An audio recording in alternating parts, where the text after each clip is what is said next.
तेलंगाना प्रदेश के अध्यक्ष बंडी संजय जी, पार्टी के बहुत वरिष्ठ नेता और तमिलनाडु के सह प्रभारी सुधाकर भाई साहब, पार्टी की बहुत वरिष्ठ नेता शांति दीदी, इटला राजेंद्र जी, महामंत्रीगण, सभी यहां उपस्थित भारतीय जनता पार्टी के सभी वरिष्ठ नेता, पार्षद, यहां उपस्थित तेलंगाना की लड़ाई लड़ने के लिए आज इस उपवासीय धरने पर बैठे सभी मेरे मित्रों, भाइयों और बहनों, तेलंगाना के अंदर इस समय नादरशाही सरकार चल रही है। एक ऐसी नादरशाही सरकार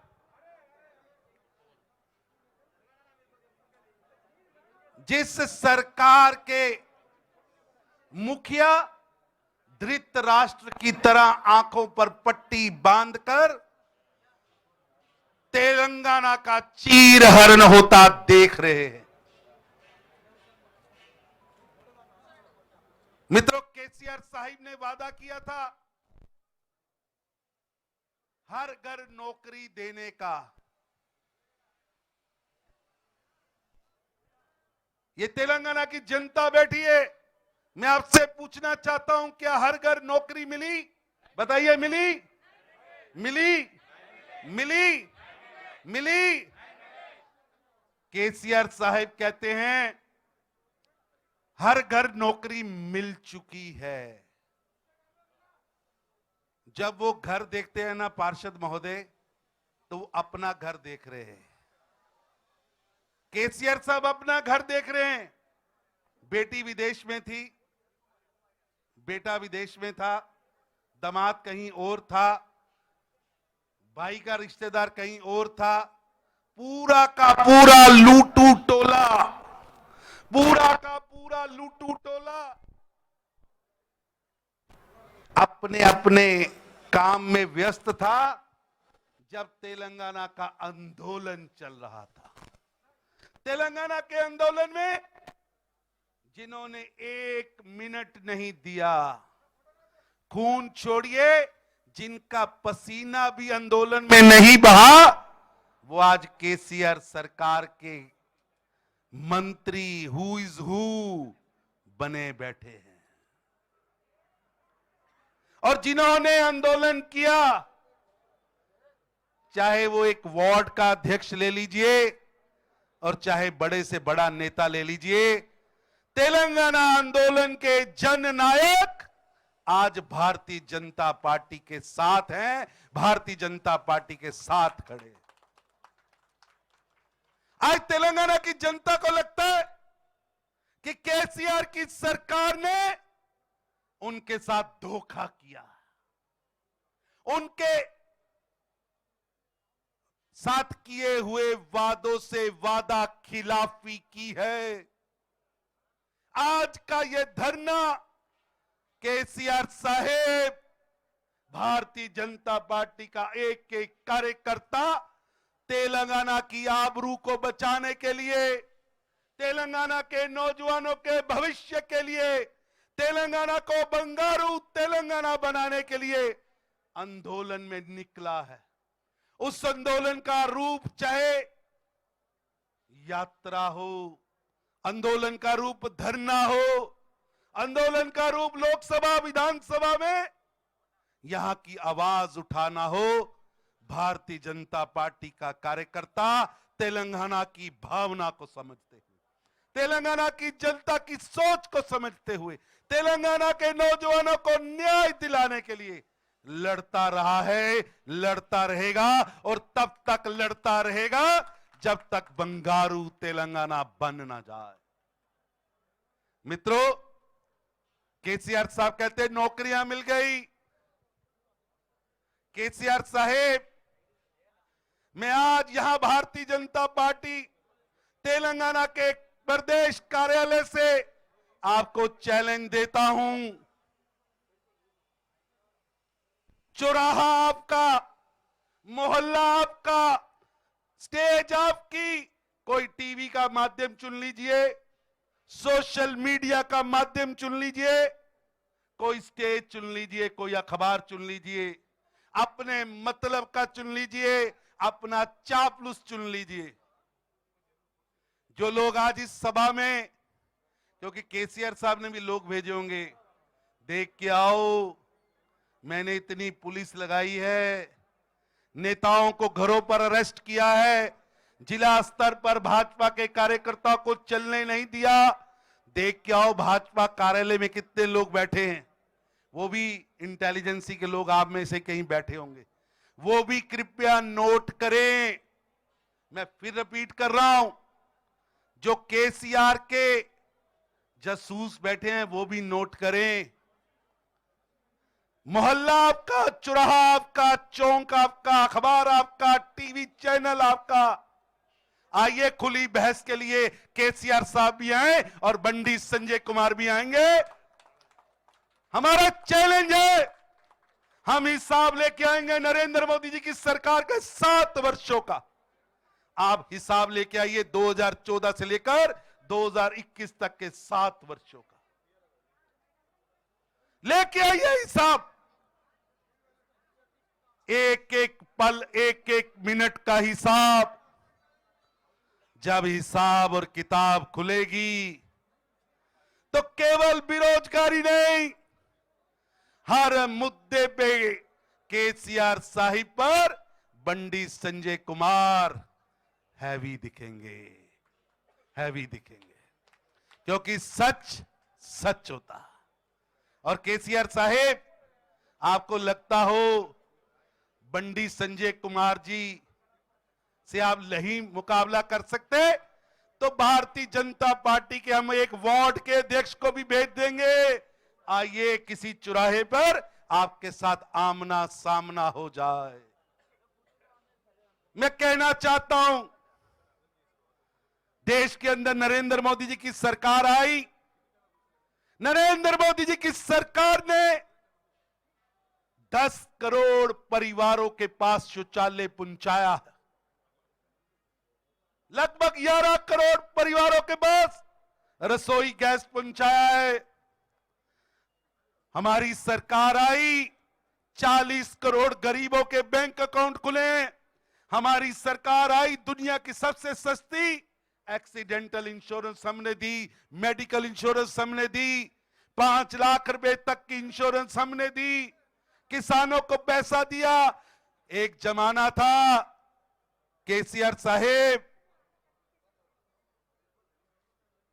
आपकी बी टीम कांग्रेस सत्ता में थी तो देश का प्रधानमंत्री कहता था मैं 100 रुपया भेजता हूं दिल्ली से, लेकिन गांव के अंदर वो 14 रुपए पहुंचते हैं। आज नरेंद्र मोदी जी की सरकार है, दिल्ली से मोदी 100 रुपया भेजता है तो झोंपड़ी में 100 रुपया पहुंचता है। एक ऐसी सरकार जिसका आरोप नहीं, जिसने गरीबों के लिए काम किया है। मैं केसीआर साहब से चैलेंज करता हूं, कोरोना की महामारी का प्रथम चरण आया, कोरोना की महामारी का द्वितीय चरण आया, आपने क्या किया? गरीब के लिए क्या किया?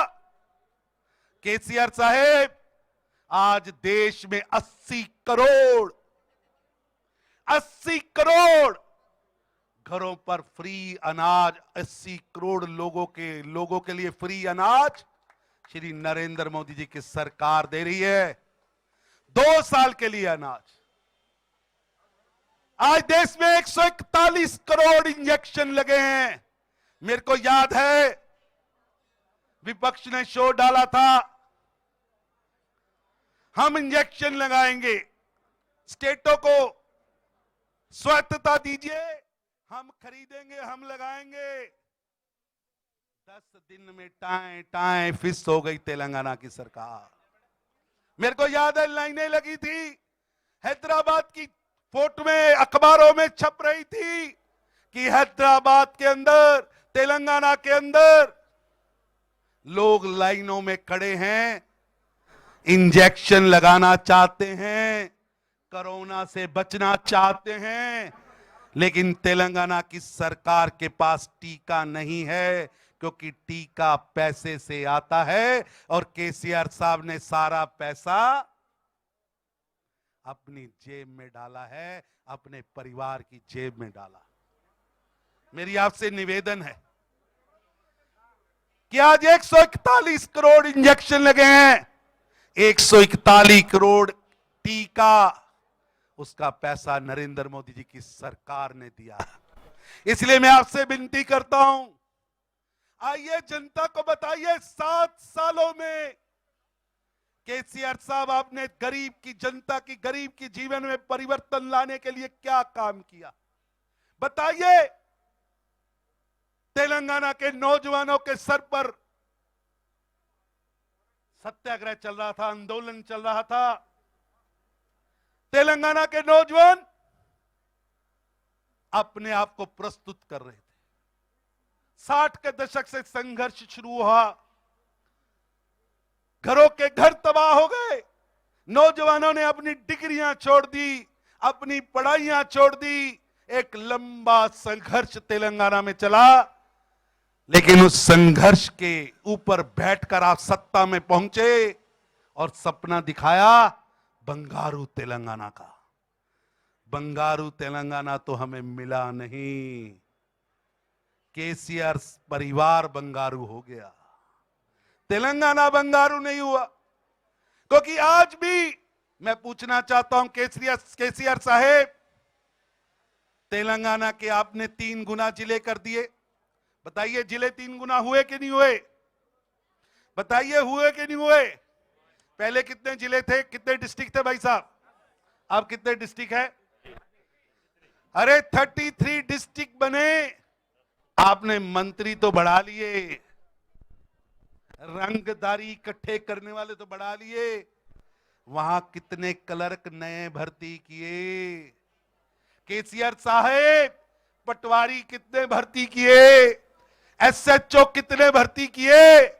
कितने नौजवान इंजीनियर भर्ती किए, जेई भर्ती किए, एक्सीएन भर्ती किए, कितने इंस्पेक्टर भर्ती किए?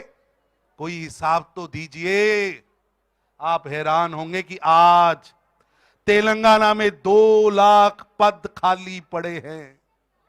1 लाख पदों की घोषणा खुद केसीआर साहब ने विधानसभा में की थी और कहा था हर घर नौकरी दूंगा, 3160 रुपए प्रति मास बेरोजगारी भत्ता भी दूंगा। हमारे प्रवक्ता भी हिसाब लगा रहे थे कि अगर केसीआर साहब के झूठ की कैलकुलेशन की जाए तो 3 साल पहले पास हुआ जो ग्रेजुएट है, बेटा या बेटी, 3 साल से अगर उसको वो 3160 रुपया भत्ता मिलता तो 1 लाख रुपया तेलंगाना के हर नौजवान बेटा और बेटी का केसीआर साहब के प्रति उधार है, लोन है। केसीआर साहब, आज हम यहां बैठे हैं, ये प्रतीकात्मक है। ये जो ज्वालामुखी पूरे तेलंगाना में इस समय विस्फोट की तरफ बढ़ रहा है, ये नौजवानों के मन में जो आक्रोश है कि आपने नौकरियों का वादा किया, पूरा नहीं हुआ। आपने हर घर नौकरी की बात कही, हर घर नौकरी पूरी नहीं हुई। आपने 3160 रुपया बेरोजगार भत्ते की बात कही, वो पूरी नहीं हुई। आज उल्टा, मैं भी एक पेपर पढ़ रहा था, मैं हैरान हो गया। सरकारें कैसे काम करती? सरकारें जनहित में काम करती, लेकिन केसीआर साहब की सरकार जन विरोध में काम करती। 600 से ज्यादा नौजवान आत्महत्या कर चुके हैं। उन 600 नौजवान बेटे बेटियों की आत्मा झिंझोर झिंझोर कर पूछ रही है, केसीआर साहेब, उन 600 परिवारों की बद्दुआ और तेलंगाना के हर नौजवान की, हर परिवार की बद्दुआ बच नहीं पाओगे, उस बद्दुआ से बच नहीं पाओगे। ये धोखा है, चीटिंग है। आप वादा करते हो, लोकतंत्र के मंदिर में खड़े होकर वादा करते हो, चुनाव में वादा करते हो, विधानसभा में वादा करते हो, लेकिन मुकर जाते हो, मुकर जाते हो। मेरी तो विधानसभा के स्पीकर साहब से भी निवेदन है कि केसीआर साहिब जब विधानसभा में कोई वादा करे तो इनका टेस्ट करा लिया करे, कहीं कोल्ड ड्रिंक पी के तो नहीं आपके वादा करते। लेकिन उनका भूल है, जो इवनिंग गवर्नमेंट चलाते हैं ना, ये रात की government, night cabinet, cold drink cabinet, leg peg की कैबिनेट। अब तेलंगाना की जनता ये 3 लिंगों के धरती उस कैबिनेट को चलने नहीं देगी, उसे चलने नहीं देगी। देखिए, नई नौकरी तो दूर, 50,000 कॉन्ट्रैक्ट पर लगे हुए कर्मचारियों को निकाल दिया। 7,000 फील्ड असिस्टेंट के पद, 22,000 स्किल मिशन के पद, 400 मिशन भगीरथी के इंजीनियर, 1600 स्टाफ नर्स, इन सबको तेलंगाना की सरकार ने नौकरी से हटा दिया। लाखों नौजवान, लंबी लिस्ट है, बहुत लोगों ने बोलना, लेकिन इतनी लंबी लिस्ट है, ये लिस्ट नौकरी से निकालने वालों की तो है, ये लिस्ट केसीआर साहेब आपके पाप की लिस्ट है। ये पाप का घड़ा भरता जा रहा है, ये भरता जा रहा है, और ये पाप का घड़ा ही केसीआर साहब की सरकार को डुबो के रहेगा। मेरी आप सबसे निवेदन है, प्रेस के मित्रों से भी निवेदन है, क्योंकि लोकतंत्र का चौथा प्रहरी, चौथा पांव प्रेस है। हम राजनीतिक पार्टी की भूमिका में है, हम विपक्ष की भूमिका में हैं, हम तेलंगाना के रक्षक की भूमिका में हैं, हम तेलंगाना के सेवक की भूमिका में हैं। हम अलख निरंजन करते रहेंगे, केसीआर की गूंगी बहरी सरकार को जगाने के लिए लगातार काम करते रहेंगे, और केसीआर साहेब नोटिफिकेशन जारी करना पड़ेगा। केसीआर साहेब नौकरियों का किया वादा पूरा करना पड़ेगा। केसीआर साहेब 1 लाख रुपया जो आपने बेरोजगारी भत्ते का वादा किया था वो पूरा करना पड़ेगा। तेलंगाना के नौजवानों के साथ जो अन्याय आपने किया, जो यूपीएससी का सिस्टम है, उस सिस्टम के आधार पर आपको कैलेंडर जारी करना पड़ेगा। जब तक ये जारी नहीं होगा, जब तक यहां के नौजवानों को नौकरियां नहीं मिलेंगी, जब तक यहां के लोगों के हाथ में रोजगार नहीं आएगा, जब तक तेलंगाना को भंगारू तेलंगाना नहीं बनाते, भारतीय जनता पार्टी का एक एक कार्यकर्ता संघर्ष की राह पर चलता रहेगा, चलता रहेगा।